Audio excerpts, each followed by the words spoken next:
एक हास्यपूर्ण प्राचीन कहानी जिसमें छुपी है एक गहरी सीख। एक समय की बात है।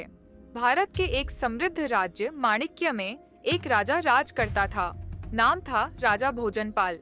नाम से ही जाहिर है कि महाराज को खाने पीने का बहुत शौक था।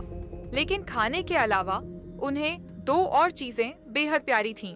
उनका तोता मोती और ये मानना कि वो सबसे बुद्धिमान है। अब असलियत क्या थी वो तो अब आप जानेंगे। एक दिन एक किसान दरबार में आया। उसके साथ था एक बकरा। नाम था भोला। किसान बोला, महाराज, यह कोई साधारण बकरा नहीं है। यह सच और झूठ में फर्क कर सकता है। राजा हंस पड़े। बकरा झूठ पकड़ सकता है? साबित करो। किसान बोला, दरबार के लोग इसके कान में कुछ कहें। अगर बात झूठी हुई तो यह जोर से रहकेगा और अगर सच्ची हुई तो चुप रहेगा। और खेल शुरू हो गया। मंत्री आया, बोला, मैं कभी झूठ नहीं बोलता। बकरा जोर से रेंका। सैनिक आया, मैं राजा से ज्यादा वफादार हूँ। बकरा फिर रेंका। रसोइया आया, मैं राजा को कम घी वाला खाना देता हूँ। बकरा तो जैसे हंस हंस कर रेंक रहा था। राजा बहुत प्रभावित हुआ।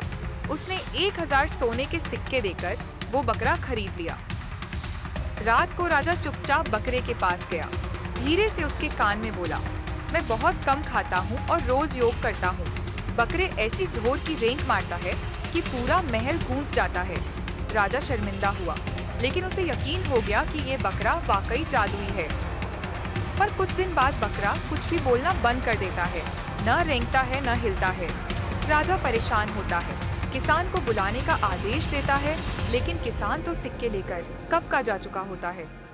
सच्चाई ये थी, बकरा कोई जादुई प्राणी नहीं था। किसान ने उसे सिर्फ ट्रेन किया था।